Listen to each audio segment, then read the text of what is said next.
भारतवासियों का स्वागत है। दर्शकों, दो फिल्मों का जिक्र करूंगा। एक फिल्म है दयावान, विनोद खन्ना की फिल्म है। उसके गाने बड़े मशहूर रहे हैं। फिल्म में ज्यादातर दयावान से ही आप समझ लीजिए कि फिल्म का टॉपिक था, वो आदमी हर लोगों की मदद करता रहता था, भूखे जरूरतमंदों को खाना खिलाता था, गरीब लड़कियों की शादी करवाता था। दूसरी फिल्म उससे पहले आई थी, एक बड़ी पुरानी सिंगर के अंदर भी स्टोरी आप समझ लीजिए। एक हीरो था, बेचारा गाने की कोशिश करता रहता है, फिल्म में गीत गाने के लिए मंच ढूंढता रहता है, लास्ट में टॉप का सिंगर बन जाता है। दो अलग अलग कलाकार, दो अलग अलग माहौल की फिल्में। अब दोनों फिल्मों का, दोनों चीजों का समावेश अगर किसी एक इंसान में हो जाए तो कैसा रहेगा। हम बैठे हुए हैं इस समय में जसवंत सिंह मल्होत्रा जी के पास में। आपको बताता हुआ बड़ी खुशी महसूस कर रहा हूं। दयावान भी हैं और सिंगर भी हैं। एक आदमी यही श्री जसवंत सिंह जी डीडीसी से रिटायर है, बड़े अधिकारी पद पे से रिटायर है। इस समय रश्मि अपार्टमेंट के अंदर, पीथमपुरा के अंदर निवास करते हैं। गाने के बड़े शौकीन है, गाना सुनने के बड़े शौकीन है, गाना गाने वाले लोगों की कदरदानी भी करते हैं और उनको आगे बढ़ाने के भी शौकीन है। और साथ में ज़रूरतमंद या जिनके पास थोड़ी बहुत कमी बेशी हो, ऐसे लोगों को भोजन देने के भी बड़े शौकीन है। पिछले 2 साल से ये ज़रूरतमंद लोगों को पीथमपुरा वाले एरिया में, मंगोलपुरी, पीथमपुरा, इसके आसपास में तिलक नगर वाले एरिया में सैकड़ों लोगों को बहुत भोजन बंटवा रहे हैं। तिलक नगर में तो इनका फ्री भोजन का पिछले 1.5-2 साल से इनका ये प्रोजेक्ट चल रहा है। नेकी भी कर रहे हैं और साथ में गीत भी गुनगुना देते हैं। गीत गुनगुनाने वालों के बारे में वैसे मेरा ये निजी नज़रिया है कि वो हमेशा खुश रहते हैं और बड़े अंदर से बड़े नेक इंसान होते हैं। बड़े उनके अंदर ही एक अच्छा इंसान पनपता है। फिलहाल इन्होंने अभी हाल ही में एक शुक्राना प्रोग्राम आयोजित किया जो बड़ा हिट रहा, बहुत ज़्यादा लोगों को द्वारा, और आज शाम को ही उसका रिलीज़ होने वाला है। उस प्रोग्राम और गीत संगीत से जुड़ी हुई बातें करते हैं। जसवंत जी, ताज़ा खबर चैनल में आपका बहुत बहुत स्वागत है। पहले दर्शकों को ये बताइए कि ये शुक्राना प्रोग्राम की रूपरेखा दिमाग में कैसे आई?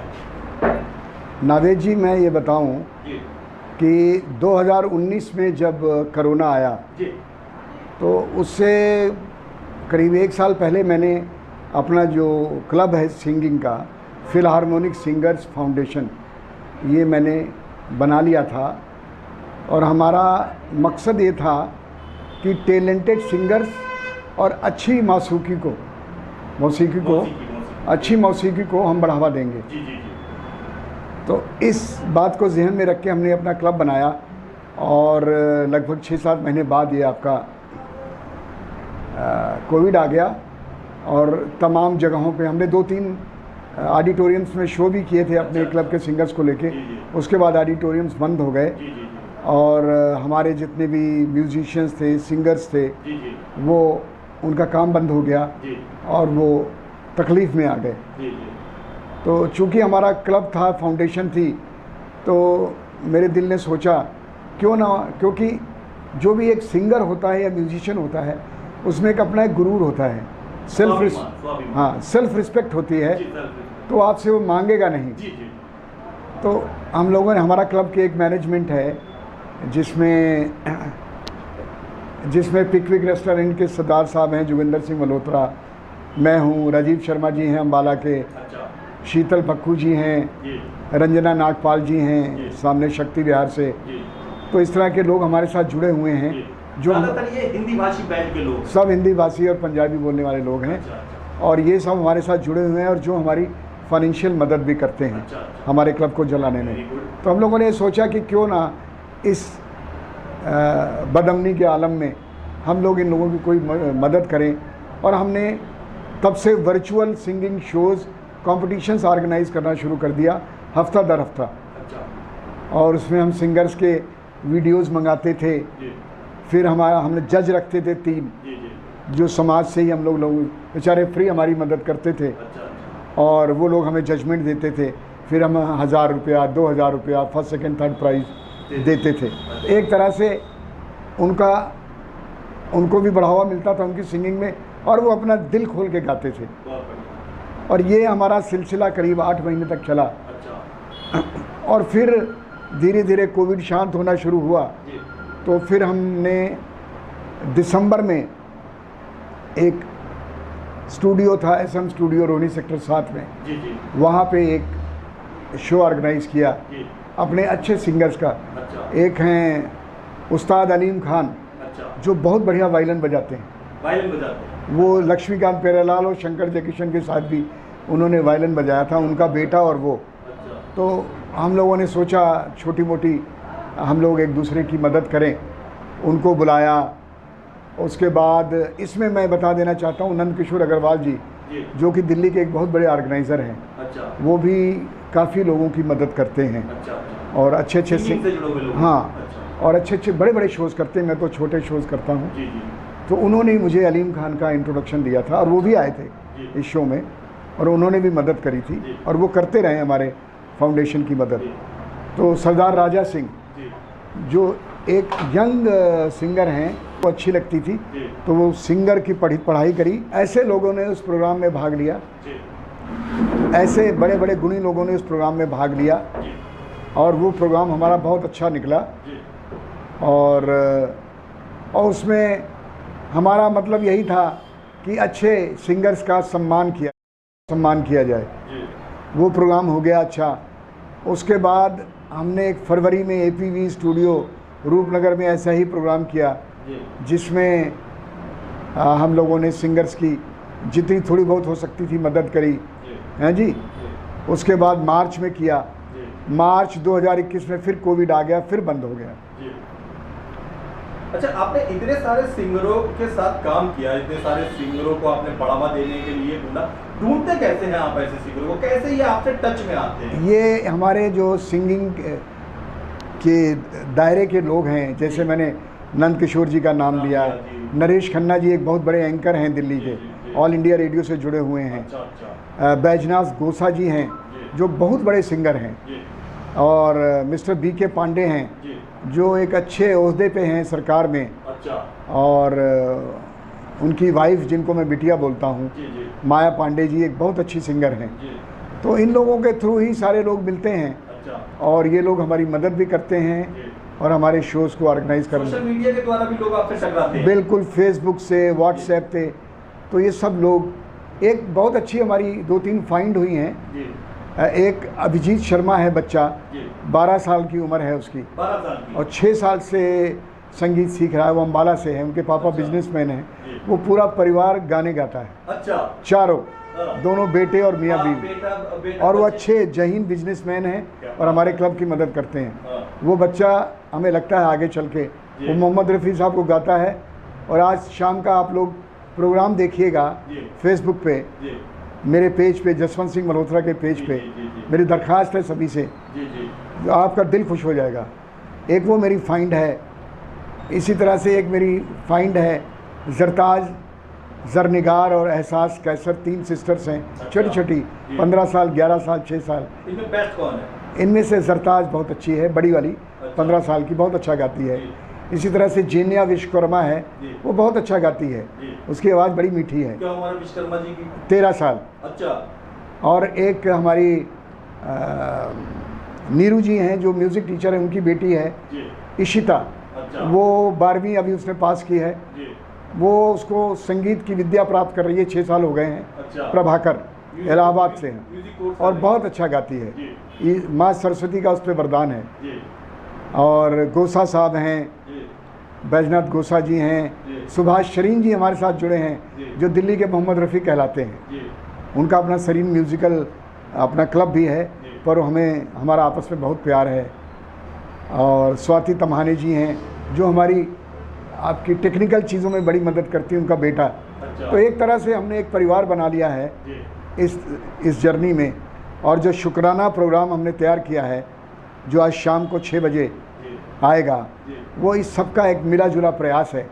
और मैं आपको बता दूं नावेद जी, ये बेहतरीन प्रोग्राम है और ये इसका नतीजा है। और शुक्राना प्रोग्राम मैंने आपको पहले भी बताया, मेरी भतीजी है जिसकी एम्पावरिंग संस्था है यूएसए में।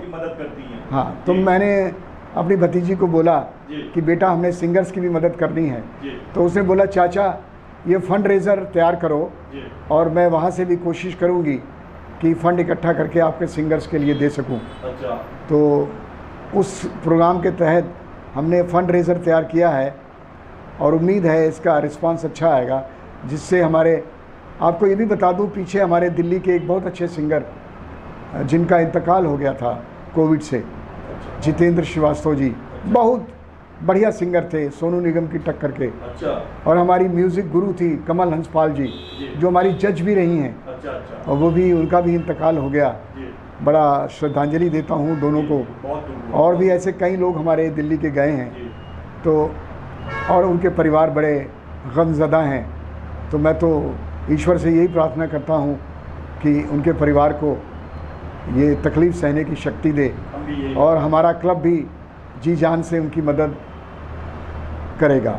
अच्छा, ये बताइए, पहले डीटीसी के अंदर बड़े पदाधिकारी रहे, रिटायर हो जाने के बाद लोगों को माता की रसोई करके खाना देना शुरू कर दिया। इसके अलावा हेल्थ से जुड़े हुए पैदल चलने के लिए लोगों को भी आप प्रेरित करते हैं। फिर अब ये संगीत भी, कैसे ये संगीत आपका पीछा करता रहा, कैसे दबोचता रहा आपको नौकरी में भी और ये हेल्थ कॉन्शियस करने में भी, सोसाइटी में भी आप बड़ी अच्छी देखभाल करते हैं, कैसे शौक आया है?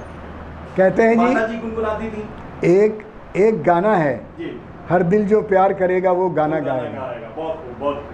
तो संगीत मेरे खून में है जी, और हम इसको मैं बड़े दिलो जान से चाहता हूँ जी, और कर रहे हैं। अच्छा, ये बड़े जहीन इंसान हैं जी, और मुझे उम्मीद है कि आने वाले दिनों में अच्छा प्लेटफॉर्म मिलेगा। जी, यही मैं कहना चाहूँगा। बहुत बढ़िया, बहुत खूब। अच्छा, शुक्राना प्रोग्राम जो आपने किया, तो इसका मूल उद्देश्य क्या था? मतलब सिंगरों की सहायता करना है या प्रतिभाशाली गायकों को भी आगे और नंबर 1 प्रतिभाशाली गायकों का प्रोग्राम तैयार करके लाइव मीडिया में डालना, ताकि दुनिया उनको देख सके। जी, ठीक है, नंबर 1। नंबर 2, इससे जो धनराशि इकट्ठा होगी वो धनराशि हमने तकसीम करनी है ज़रूरतमंद सिंगर्स के बीच में, म्यूजिशियंस और ज़रूरतमंद सिंगर्स के बीच में, और कोई एम नहीं है, कोई प्रॉफिट नहीं लेना, कोई कुछ नहीं।